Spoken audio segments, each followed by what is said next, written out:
నహ్మదుహు వ నుసల్లి అలా రసూలిహిల్ కరీం. సోదర సోదరీమణులారా, అస్సలాము అలైకుం వరహ్మతుల్లాహి వబరకాతుహు. అందరూ చెబుతారు ఆహారాన్ని వృధా చేయకూడదు, దానికి విలువనివ్వాలి. కానీ ఈ రోజుల్లో ఇది కేవలం ఒక సిద్ధాంతంగా మాత్రమే నిలిచిపోయింది. ఆచరణలో దానికి ఆచూకీ ఎక్కడ కనిపించలేదు. ఒకవేళ కనిపించినా అది చాలా తక్కువ సందర్భాల్లోనే మనకి కనిపిస్తుంది. మన ఇళ్లలో పండుగలప్పుడు, హోటళ్లలో ప్రతిరోజు ఎంత ఆహారం వృధా అవుతుందో గమనిస్తే అది ఎన్నో కుటుంబాల తిండి అవసరాలను తీర్చగలుగుతుంది. ఎంతో మంది సామాన్య ఆహారం కోసం ఇబ్బంది పడుతున్నప్పుడు అధిక నాణ్యత కలిగిన ఆహారాన్ని చెత్తలో పడివేస్తున్నాం. సోదరులారా, ఇస్లాం బోధనలను మనం చదివితే గమనిస్తే ఇస్లాం ఏం చెప్తుందంటే, మనకు లభించే ఆహారంలోని చిన్న చిన్న మరియు కొద్ది భాగాలను కూడా మనం గౌరవించాలి. అల్లాహ్ యొక్క అనుగ్రహాన్ని వృధా చేయకుండా చూసుకోవాలి. ఆహారం మీద గౌరవం చూపించకపోతే ఆహారం అనేది మనకి ఎప్పటికీ దొరకదు. ఇబ్నే మాజా షరీఫ్లో ఒక హదీస్ ఉండాలి. దాని సారాంశం ఏమిటంటే, హజరతే ఆయిషా రదియల్లాహు తాలా అన్హా చెబుతున్నారు, ప్రవక్త ముహమ్మద్ సల్లల్లాహు అలైహి వసల్లం వారు ఒకసారి ఇంటికి వచ్చారు.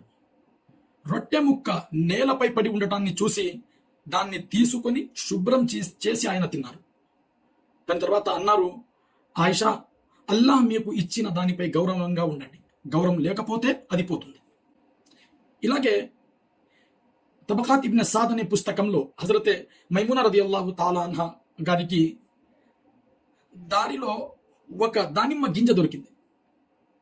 హజరతే మైమునా రదియల్లాహు తాలా అన్హా వారు దాన్ని తీసుకుని ఇలా అన్నారు, అల్లాహ్ తబారక వ తఆలా వారు ఆహారాన్ని వృధా చేయడం అస్సలు ఇష్టపడరు. ఇందువల్లే ఇస్లాం మత పెద్దల జీవితాల్లో ఆహారానికి గౌరవం చూపించిన అనేక సంఘటనలు కనిపిస్తాయి. అందులో ఒక సంఘటన మనందరికీ బాగా ప్రభావితం చేస్తుంది. ఆ ఒక్క సంఘటనని నేను ఇప్పుడు మీకు చెబుతున్నాను. ముఫ్తీ షఫీ సాహబ్ రహ్మతుల్లాహి అలైహి. ముఫ్తీ షఫీ సాహబ్ రహ్మతుల్లాహి అలైహి ఎవరంటే, ఖురాన్ యొక్క సారాంశాన్ని రాశారు ఉర్దూ లాంగ్వేజ్లో, మారిఫుల్ ఖురాన్ అని.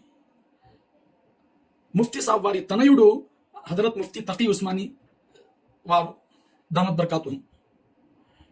ఇప్పుడు ఈ జనరేషన్లో ఇస్లాం యొక్క ఒక పెద్ద మత గురువుగా ఆయన వారు పరిగణించబడతారు.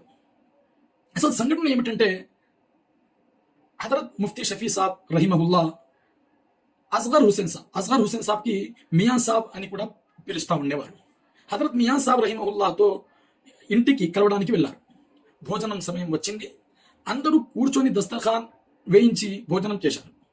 భోజనం చేసిన తర్వాత ముఫ్తీ సాబ్ దస్తర్ఖాన్ని సర్ది దాన్ని శుభ్రం చేయడం ప్రారంభించారు.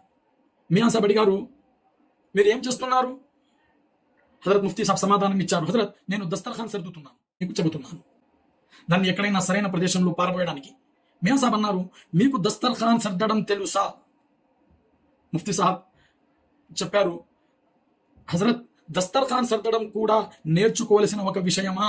అది కూడా నేర్చుకోవాల్సిన ఒక కళనా అని చెప్పారు. ఇందుకు మియా సాబ్ వారు చెప్పారు, అవును, ఇది కూడా ఒక కళ, అందుకే నేను అడిగాను, మీరు ఈ పని చెయ్యగలరా అని. అప్పుడు ముఫ్తీ షఫీ సాబ్ అడిగారు, అయితే హజరత్, దయచేసి మాకు కూడా ఆ కళను, ఆ విద్యను నేర్పించండి అని చెప్పారు. మియా సాబ్ చెప్పారు, రండి, నేను మీకు ఈ కళను నేర్పుతాను. ఇది చెప్పి మియా సాబ్ దస్తర్ఖాన్ మీద మిగిలిన ముక్కల్ని వేరుగా ఉంచారు, ఎముకల్ని వేరుగా గుంపుగా ఉంచారు, పెద్ద రొట్టె ముక్కల్ని వేరుగా పెట్టారు, చిన్న రొట్టె ముక్కల్ని కూడా శుభ్రం చేసి వేరు చోట పెట్టారు. తర్వాత ఆయన చెప్పారు, నేను ప్రతి వస్తువుని ఒక ప్రత్యేక ప్రదేశం నిర్ణయించాను. ఈ ముక్కల్ని నేను ఒక ప్రదేశంలో ఉంచుతాను. అక్కడ ఒక పిల్లి రోజు వస్తుంది, ఈ ముక్కలను తింటుంది. ఈ ఎముకల కోసం ఒక ప్రత్యేక ప్రదేశం ఉంది, అక్కడికి ఒక కుక్క వచ్చి వీటిని తీసుకెళ్తుంది. ఈ పెద్ద రొట్టె ముక్కల కోసం నేను ఒక వేరే ప్రదేశాన్ని పరిగణించాను, అక్కడికి పక్షులు వచ్చి వాటిని తింటాయి. ఈ చిన్న రొట్టె ముక్కల్ని నేను చీమల గూడెం వద్ద ఉంచుతాను, ఇవి చీమలకు ఆహారంగా ఉపయోగపడతాయి. చూడండి, ఆహారాన్ని వృధా చేయకపోవడం అంటే ఏంటి? ఈ సంఘటనను చూస్తే మనం అర్థం చేసుకోవచ్చు. కాబట్టి సోదరులారా, మనము కూడా ఆహారంలో ఉన్న ఏ భాగాన్ని కూడా, అది చిన్న భాగమైనా సరే పెద్ద భాగమైనా సరే, వృధా చేయకుండా, వేస్ట్ చేయకుండా దాన్ని యూస్ చేసి ఇతరులకు ఉపయోగపడేలాగా చేయడం అనేది చాలా అవసరం. ఖైరున్నాస్ మన్ యన్ఫఉన్నాస్.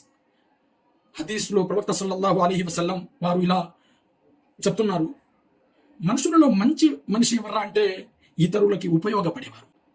అల్లాహ్ తబారక వ తఆలాతో దువా చేస్తున్నాము, ఇకనైనా మనం రిజక్ని, ఆహారాన్ని వేస్ట్ చేయకుండా గౌరవించే మనస్తత్వం మనకు కలిగించాలని, అలాగే ఇప్పటి వరకు చేసిన దానికి మనం అల్లాహ్ తబారక వ తఆలాతో క్షమాపణ కోరుతున్నాము.